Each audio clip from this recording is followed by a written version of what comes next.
Coffee दूध के साथ, कॉफी चॉकलेट में, कॉफी केक में, कॉफी ब्राउनी में। तो आइए आज कॉफी ब्राउनी बनाते हैं, मोका आलमंड ब्राउनी। तो शुरू करें। आलमंड मोका ब्राउनी बनाने के लिए सबसे पहले हम यहाँ पर ये बटर है वो ले लेते हैं। ये बटर मैंने 1/4 कप जितना लिया हुआ है। साथ ही में अब मैं इसके अंदर ये ब्राउन शुगर है, ब्राउन शुगर को मैंने बिल्कुल पाउडर कर लिया है। अगर आपके पास ग्रेन्यूल ब्राउन शुगर है तो उससे आप पाउडर करके फिर यूज़ कर सकते हैं। और 1 टेबलस्पून जितना मेरे पास यहाँ पर ये कर्ड है वो ले लिया है मैंने। और अब इसे विस्कर की हेल्प से मैं विस्क कर लेती हूँ इसे एक बार। जब आप कर्ड लेते हैं तो ध्यान रखिए वो थिक होना चाहिए और वो बिल्कुल भी खट्टा नहीं होना चाहिए, उस चीज़ का बिल्कुल ध्यान रखिएगा। तो इसे अच्छे से एक बार विस्क कर लेते हैं। तो ये ब्राउन शुगर और बटर और साथ ही में कर्ड वाला मिक्सचर तो अच्छे से मिक्स हो गया है, पर इसी वक्त अब हम कॉफ़ी भी ऐड कर देंगे। तो कॉफ़ी मैंने जो यहाँ पर रेगुलर कॉफ़ी हमारी होती है, जो नेस्कैफे की कॉफ़ी होती है, मैंने वही ली है।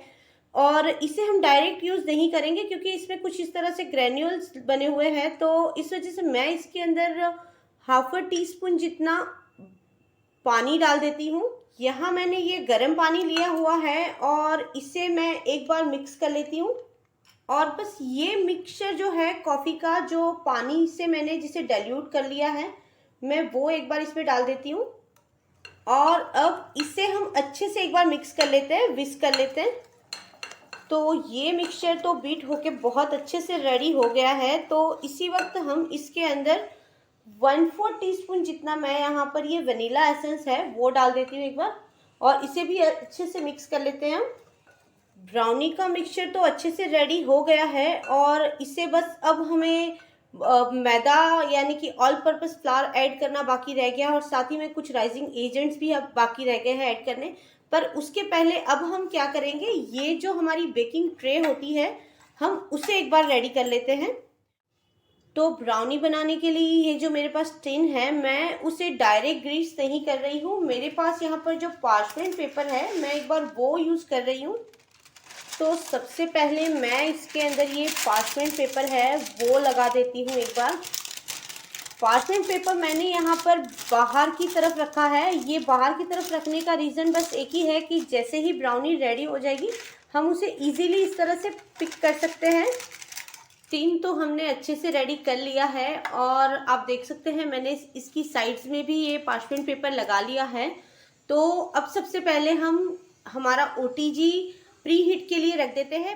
ओटीजी हम 10 मिनट्स के लिए प्री हीट करेंगे, साथ ही में बोथ रॉड्स ऑन, और उसे हम 160 डिग्री सेल्सियस के ऊपर हीट के लिए लगाएंगे। तो पहले एक बार मैं मेरा ओटीजी प्री हीट के लिए रख देती हूँ। ओटीजी तो प्री हीट हो रहा है, तो साथ ही में अब हम ये जो हमारा ब्राउनी का बैटर है वो रेडी कर लेते हैं। तो 1/2 कप जितना मैंने यहाँ पर मैदा ले लिया है, जो कि ऑल पर्पस फ्लावर होता है। और उसी के अंदर अब हम ये जो आलमंड है, जो मेरे पास 1/4 कप जितने हैं, और इसको मैंने स्लाइस भी करा है और थोड़ा बहुत बारीक कर लिया है कट, तो वो भी ऐड कर लेती हूँ मैं। इसे एक बार अच्छे से मिक्स कर लेते हैं। ब्राउनी का बैटर यहाँ पर बहुत अच्छे से रेडी हो गया है।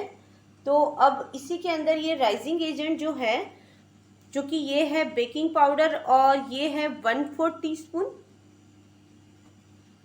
और ये है बेकिंग सोडा जो है 1/8 टीस्पून, जो कि बेकिंग पाउडर से इसकी क्वांटिटी बिल्कुल हाफ है। तो अब इसे हम अच्छे से मिक्स कर लेंगे। इसे हम कट एंड फोल्ड की टेक्निक से मिक्स करेंगे। जैसे ये मैंने फोल्ड किया और ये कट कर लिया, ये फोल्ड ये कट, इस तरह से हम करेंगे। और अब इस मिक्सचर को मैं, ये जो हमने टीन तैयार किया था, मैं उसके अंदर एक बार डाल देती हूँ। आप देख सकते हैं कि मिक्सचर की कंसिस्टेंसी किस तरह से है। पोरिंग कंसिस्टेंसी ब्राउनी में नहीं होती है। ब्राउनी की कंसिस्टेंसी कुछ इस तरह से हार्ड ही होती है कंपैरेटिवली जो केक का हम मिक्सचर रेडी करते हैं। और अब इसके ऊपर मैं थोड़ी सी ये आलमंड है वो रख देती हूँ। तो अब इसे ओटीजी में एक बार रख देती हूँ मैं। अराउंड 40 to 45 मिनट्स के लिए।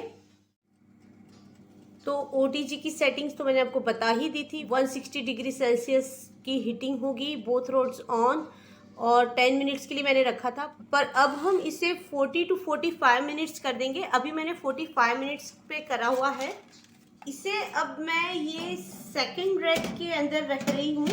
अब मैंने इसे बंद कर दिया है। अब आफ्टर 40 मिनट्स मैं इसे ओपन करके एक बार चेक कर लूँगी। अगर ज़रूरत रही तो हम 5 मिनट के लिए और इसे बेक कर लेंगे। बट डिपेंड करता है कि आपके पास आपका OTG कितनी टाइम में हीट करता है। कभी ये होता है कि 30 मिनट्स में भी हो जाता है, कभी 40 to 45 मिनट्स देता है। बट मिनिमम ब्राउनी को बेक करने के लिए 30 मिनट्स तो चाहिए ही होते हैं। ब्राउनी अच्छे से कुक तो हो गई है और ऊपर उसके क्रैक्स भी आ गए हैं, पर एक बार हम टूथपिक डाल के उसे चेक कर लेते हैं। ये बिल्कुल क्लीन हमारी टूथपिक आई है। तो मैं एक बार क्या कर रही हूँ, इसे 5 मिनट के लिए और हो जाने देती हूँ और उसके बाद हम इसे ऑफ कर लेंगे। ब्राउनी बनकर बिल्कुल रेडी हो गई है और मैंने उसे OTG से बाहर निकाल लिया है। साथ में ये ठंडी भी हो गई है। तो इसे सबसे पहले डीमोल्ड करते हैं और उसके बाद इसे कट और कर लेंगे हम।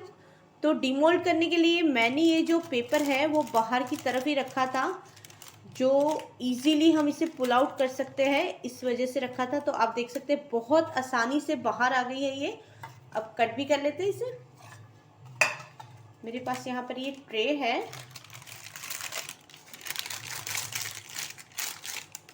ये बहुत इजीली पार्चमेंट पेपर से हमने इसे रिमूव कर लिया है, डीमोल्ड कर लिया है। तो अब कट कर लेते हैं इसे। तो कट करने के लिए मैं सबसे पहले इसके कुछ साइड्स है वो निकाल लेती हूँ। आप देख सकते हैं बिल्कुल बेक्ड होके किस तरह से ब्राउनी दिख रही है। इसे हल्का सा गरम करके फिर खाया जाए तो ये और भी ज़्यादा टेस्टी लगती है। ब्राउनी को कट करके मैंने पीसेस कर लिए और ट्रे में उसको अरेंज भी कर दिया है। बस लास्ट टच हो जाता है कि मैं इसे सर्व करने से पहले हल्का सा इसके ऊपर शुगर पाउडर और मेरे पास कॉफ़ी पाउडर है, मैं उससे उसे ड्रिजल कर लेती हूँ एक बार।